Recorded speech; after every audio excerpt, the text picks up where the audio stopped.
Assalamualaikum warahmatullahi wabarakatuh.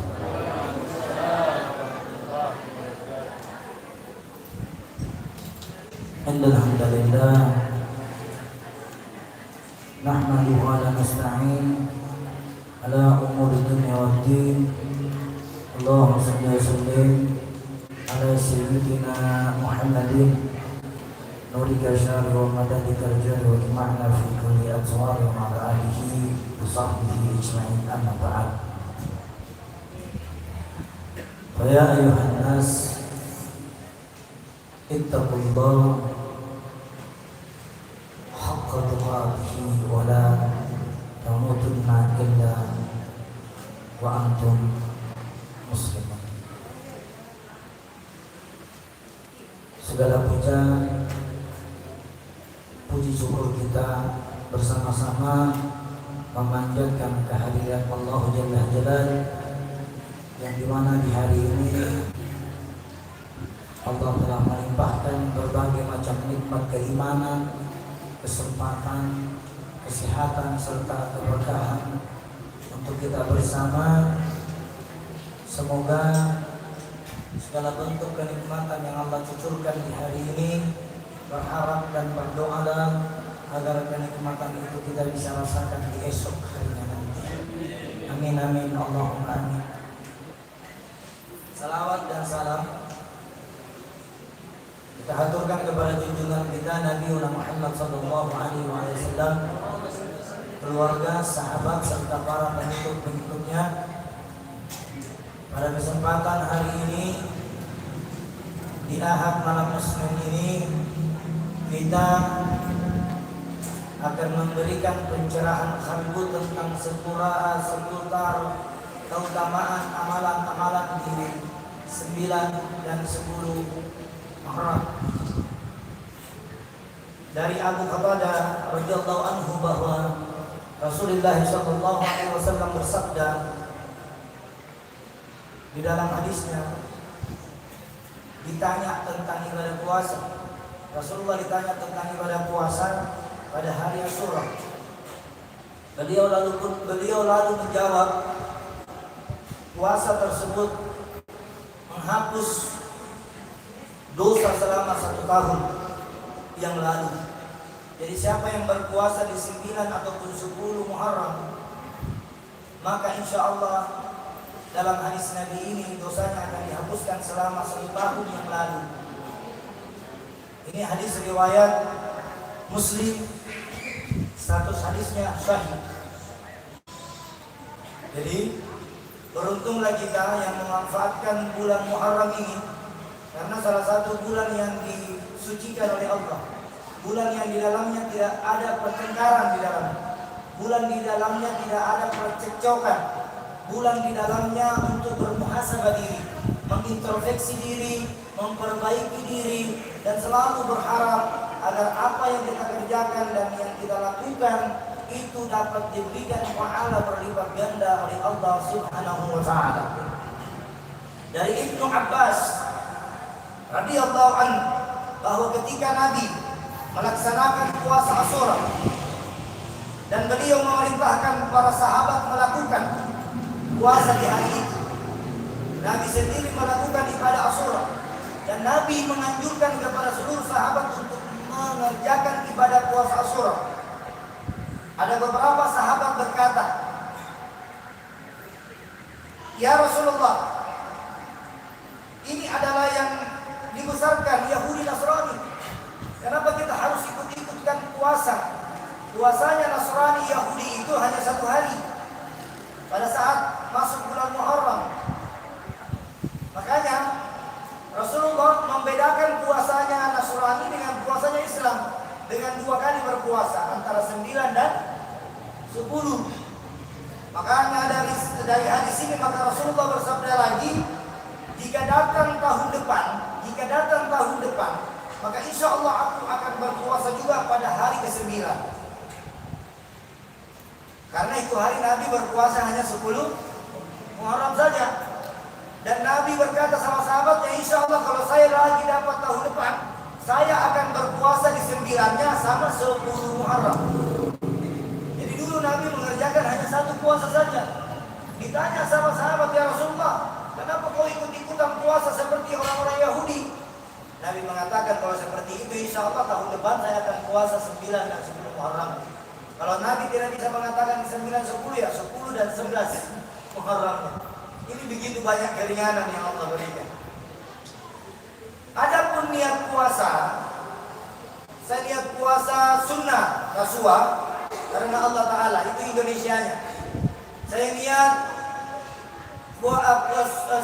puasa sunnah taswa. Saya niat puasa sunnah. Adapun puasa sunnah taswa tadi itu disebut taswa. Adapun taswa nanti sebentar subuh kita makan sahur, besok kita menjalankan puasa Senin. Ada 2 pahala kita dapatkan. Pertama puasa di bulan Muharram, di 10 Muharram. Yang kedua kita mendapat pahala puasa Senin, puasa hari Senin. Jadi begitu besar pahala yang kita dapatkan. Puasa di 10 Muharram dapat pahala, juga tepat di 10 Muharram hari Senin juga kita dapat pahala sesuai orang yang berpuasa di hari Senin. Nah, terus apa amalan-amalannya? Minggu kemarin kita sudah sempat membahas amalan-amalan di 9-10 Muharram. 9-10 Muharram, dalam hadisnya Nabi kita dianjurkan membaca ayat kursi 360 kali. Dianjurkan membaca ayatul kursi 360 kali. Di dalil ini diawali dengan basmalah di setiap membaca. Jadi kalau kita membaca ayat kursi jangan langsung Allahu la ilaha illa, diawali dengan basmalah. Ayat kursi berikutnya diawali lagi basmalah dengan ayat kursi, dan seterusnya. Sebanyak 360 kali. Di dalam hadis ini, dan menghadap kiblat. Jadi sebentar yang mau puasa besok, yang kuat baca ayat kursi sebentar sepertiga malam. Di sepertiga malam.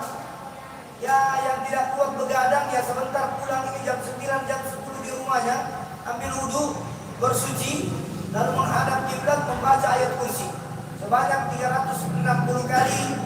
Setiap ayat kursi diawali dengan basmalah. Setiap ayat kursi diawali dengan basmalah.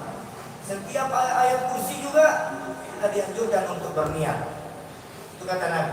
Terus yang kedua, membaca ayat 58 surat Yunus sebanyak 48 kali. Surat Yunus. Ya, kita membaca itu juga dianjurkan. Tadi barusan Isya, tadi Maghrib kita baca kurang lebih 15 kali. Itu juga ada sanadnya. Itu juga tadi bersanad. Itu sanad dari Abu Al-Maliki. Jadi Abu Al-Maliki mengatakan bagi Anda yang tidak mampu membaca ayat kursi sebanyak 360 kali, maka sesudah sholat maghrib bacalah 15 kali. Karena kalau kita tadi baca 360 kali mungkin belum selesai sampai siang. Ya, makanya ada anjuran untuk membaca 15 kali. Jadi yang penasaran bisa sisa menambah, kan sudah baca tadi 15 kali. Jadi nanti di rumahnya kurangi saja 360 kurang 15. Itu sudah masuk. Sebentar lagi kita baca di rumah masing-masing. Keutamaan yang kedua membaca ayat 58 surat Yunus dengan karunia Allah rahmat akan turun kepada kita. Nah, itu yang amalan-amalan yang dianjurkan ya. Adapun amalan-amalan bulan Asyura, di sini yang pertama ada juga hadis. Di samping disuruh membaca 360 ayat kursi, juga disuruh membaca surat Yunus ayat 58. Juga di sini ada referensi dari para ulama, dari kitab dari 2 imam besar, baik itu Imam Syafi'i sama Imam Malik. Dalam kitab ini dianjurkan membaca surat Al-Ikhlas 1000 kali. Surat Al-Ikhlas 1000 kali. Jadi sisa dipilih saja, bukan dibaca semua ayat kursi 360 kali, surat Yunus 58 kali, Al-Ikhlas 1000 kali. Bukan begitu maksudnya. Pilih yang mana yang kita enak baca. Pilih katanya. Banyak amalan. Pilih yang mana kita mau amalkan. Juga di sini di dalam kitab ini juga dianjurkan membaca doa berikut. Yang tidak mampu membaca ayat kursi 360 kali, yang tidak mampu membaca surat Yunus sebanyak 58 kali, yang tidak mampu membaca surat Al-Ikhlas, masih ada lagi referensi para ulama. Kalau itu juga tidak mampu, maka membacalah 70 kali dengan bacaan Hasbiyallahu wa ni'mal wakil, ni'mal maulana wa ni'mal nasir. Ini amalan juga dianjurkan. Jadi yang tidak mampu membaca ayat kursi bisa baca Hasbiyallahu wa ni'mal wakil, ni'mal maulana wa ni'mal, banyak 70 kali. Adapun amalan-amalan yang lain dianjurkan berdoa. Tadi kan sudah berdoa, sudah maghrib.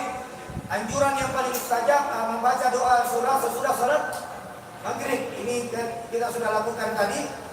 Besok yang berpuasa nanti baca lagi doa. Kalau sudah salat maghrib ada lagi doanya, itu 10 surah. Ada doanya 9 surah, ada doanya 10 surah. Jadi yang puasa besok sudah salat maghrib baca doanya. Nanti saya kirim di grup supaya bisa dilihat. Selanjutnya, apa yang terjadi di 9-10 surah? Banyak kejadian-kejadian di bulan Muharram. Kejadian yang pertama, diterimanya taubatnya Adam alaihissalam. Jadi yang terjadi di bulan Muharram itu diterimanya taubatnya Adam pada saat dia melanggar perintah Allah. Taubatnya Nabi Adam. Apa salahnya Nabi Adam? Kita tahu bersama. Waktu di surga dia sama Siti Hawa berduaan, tidak ada satupun yang mengganggu dia. Hanya satu peringatan Allah, jangan engkau menyentuh buah khuldi. Tapi perintah itu atau larangan itu yang melakukan itu bukan Nabi Adam sebenarnya, tapi Siti Hawa. Bukan Siti Aminah, Siti Hawa. Ya, yang melakukan itu Siti Hawa. Akhirnya Allah menghukum dia, antara Adam dan Siti Hawa dipisahkan selama 2000 tahun lamanya dan dipertemukan di Jabal Rahmah. Di Jabal Rahmah. Makanya di Jabal Rahmah itu siapapun yang menunaikan ibadah umroh ataupun haji itu Jabal Rahmah di atas dia punya tubuh. Ada tubuh di atas. Sayangnya tubuh itu dimanfaatkan bagi orang-orang yang menyalahgunakan tubuh itu. Tulis namanya di tubuh di situ supaya pasang-pasangan. Padahal di situ sunnahnya disuruh saja sholat. Sunnahnya disuruh sholat, tidak ditulis tulis nama tak sama pasangan tak di situ di atas. Itu kan Jabal Rahmah, pertemuan. Jadi siapa yang sholat 2 rakaat di situ minta dipertemukan jodohnya, insya Allah pulang di tanah air akan diberikan jodoh. Pulang di tanah air akan diberikan jodoh. Ya, itu Jabal Rahmah, berdoa di dalamnya. Bukan berdoa dan sholat. Bukan naik, bikin selfie. Banyak orang naik di Jabal Rahmah selfie, cik. Sudah itu tulis nama di atas baru turun. Itu Jabal Rahmah tinggi naik. Ada tangganya, ada tangga kanan dan kiri, ada yang naik di kanan, ada yang turun di kiri. Jabal Rahmah. Terus yang kedua, diangkatnya derajat Nabi Idris. Jadi derajat Nabi Idris diangkat oleh Allah pada saat bulan Muharram. Terus yang ketiga, mendaratnya kapal Nabi Nuh di bulan Muharram. Mendarat. Tahu tak mendarat? Nabi Nuh ketika itu menghimbau semua umatnya untuk naik di atas gunung.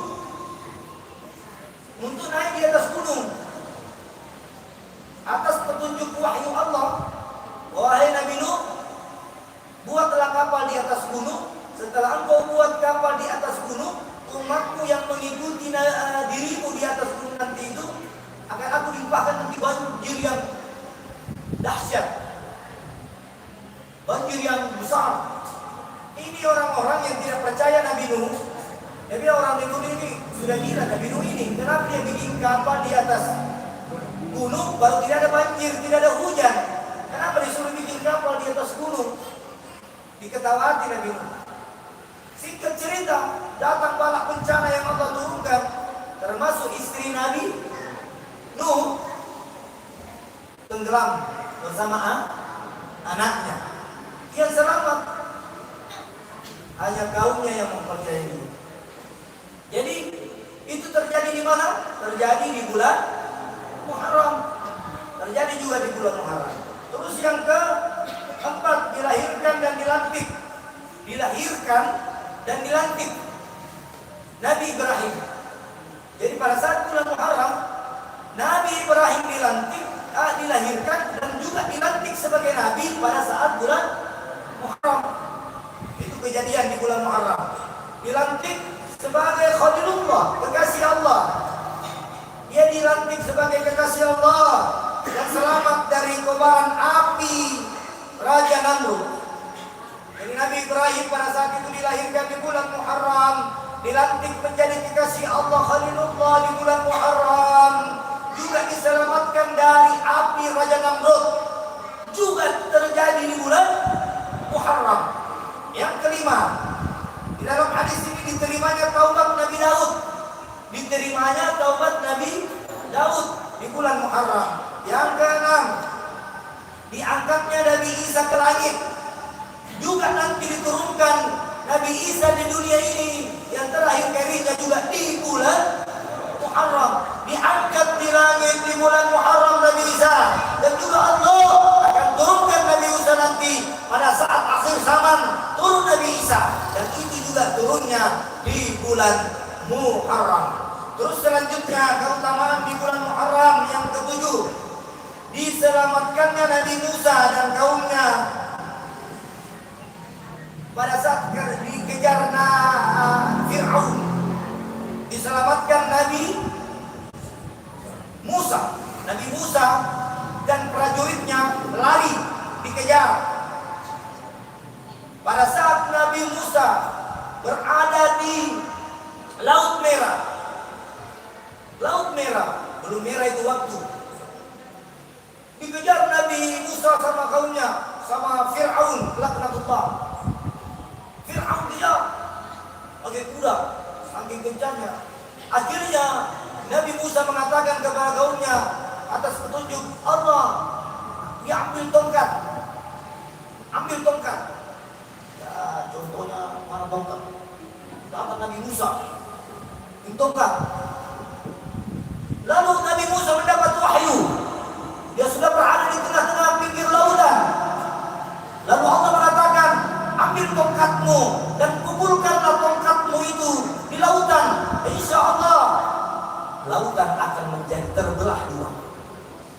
Setelah dipukulkan tongkat itu di laut, Nabi Musa dan kaumnya melewati lautan itu dalam keadaan terbelah dua. Sesampainya dia di ujung bersama kaumnya, datanglah rombongan Fir'aun yang belum sampai di ujung, dia sudah ada di tengah-tengah. Lalu Allah mengatakan kepada Nabi Musa, pukulkan kembali tongkatmu di lautan, biar Fir'aun dan seluruh kaumnya tenggelam atas izinku. Maka Nabi Musa dapat perintah Allah memukul lautan itu, dan lautan yang tadinya terbelah kembali tertutup, dan Fir'aun beserta bala tentaranya tenggelam. Dan itulah dijadikan nama sebagai Laut Merah, karena pada saat tertutup lautan itu berdarah semua, dari merah lah itu namanya Laut Merah. Terus yang ke-8, disembuhkan penyakit Nabi Ayub. Nabi Ayub tidak ada satupun yang dapat mengobati dia.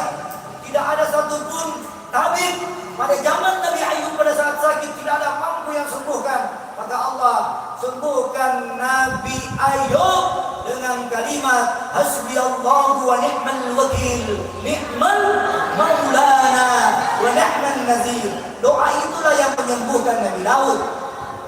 Akhirnya Nabi Daud disembuhkan juga di bulan Muharram. Terus yang ke-9 dikeluarnya Nabi Yunus.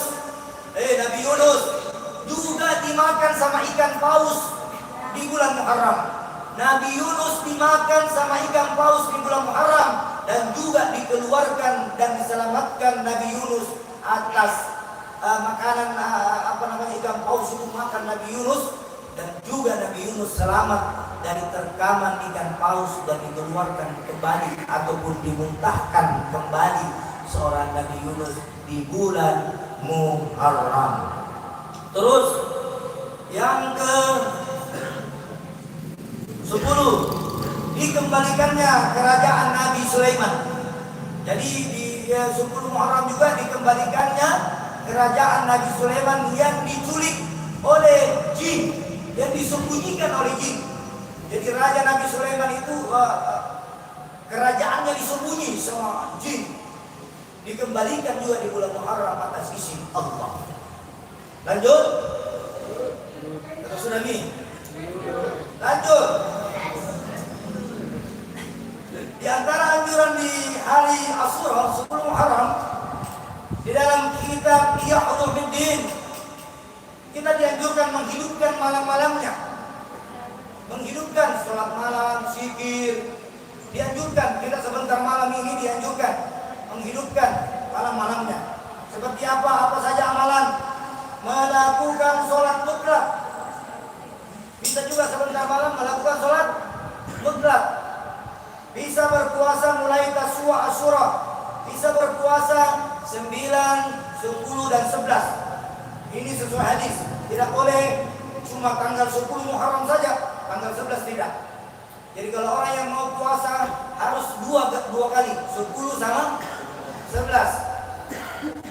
Terus ketiga, ingat kalau sudah gitu kita semua lakukan, sambung silaturahmi yang putus, jangan pakai bombe-bombe. Ingat yang pakai bombe sama mertuanya datangi mertua tak. Yang tidak pakai bicara sama mertuanya, yang suka marah-marah sama mertuanya, jangan tidak datangi mertua.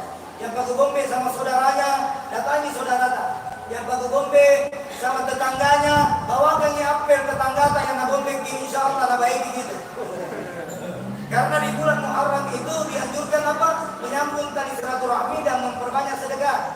Jadi kalau ada tetangga tak bombe sebentar pergi di Alfamart beli buah anggur, ini, baru kita tanya, ini hadiah saya, mohon maaf lahir dan batin. Kan lebih bagus. Nah, itu. Terus bersedekah. Sedekah di sini tidak melihat bentuk besar dan kecilnya. Pulang sebentar, ada 2.000 kita bisa bersedekah, karena sedekah di bulan Muharram yang paling bagus itu di 9, 10, 11. Bersedekah di masjid boleh, bersedekah di musholla boleh, bersedekah di majelis boleh, bersedekah di anak yatim boleh, bersedekah sama janda-janda jompo boleh, bersedekah sama kaum duafa boleh, yang ada janda-janda jompo. Bisa juga jompo berarti yang ada giginya ya, yang masih ada giginya belum jompo ya. Maaf Prisa dari giginya sudah jompo itu. Terus mandi. Jadi mandi juga disunahkan. Kalau yang tidak sempat mandi, yang tidak sempat mandi tadi, bisa mandi besok. Ya, dengan niat apa? Niat mandi asur atau niat mandi Muharram. Ada niatnya nanti dikirimkan. Terus di dalam kitab ini juga dikatakan mengusap anak yatim, mengusap kepala anak yatim. Jadi kalau kita bersedekah sama anak yatim, usap kepalanya, sayangi, dengan kelembutan, dengan kasih sayang, jangan tampik kepalanya anak yatim. Jangan pukul. Anak yatim itu orang yang kedua yang dicintai oleh Allah di dunia ini. Anak yatim itu orang yang kedua yang dicintai di dunia ini. Pertama Nabi, kedua anak. Siapa kata Allah? Siapa yang berani menyakiti anak yatim berarti dia musuhku. Siapa yang menyakiti anak yatim maka dia musuhku. Siapa yang menzalimi anak yatim dia musuhku. Siapa yang membohongi anak yatim dia musuhku, kata Allah. Gitu kata Allah. Jadi ada lagi, siapa yang memanfaatkan anak yatim untuk dirinya pribadi maka dia musuhku. Maka sungguh celaka dan celakalah dia orang yang memanfaatkan anak yatim untuk mencari uang, orang yang memanfaatkan anak yatim untuk memperkaya dirinya, orang yang memanfaatkan anak yatim untuk menabung uang lebih banyak di bank. Na'udzubillahi min dzalik. Yang terakhir, semoga semua yang hadir di malam hari ini yang membawa dosa besar insya Allah disucikan dan dibersihkan oleh Allah. Berarti keberkahan keutamaan bulan Muharram.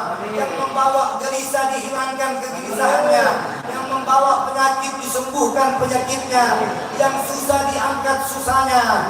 Insya Allah kita terselamatkan dunia hingga akhirat. Semoga Allah mempertemukan kita dan memperjumpakan kita bersama baginda Al-Mustafa Nabi Muhammad SAW. Semoga Allah mengumpulkan kita bersama Nabi Muhammad.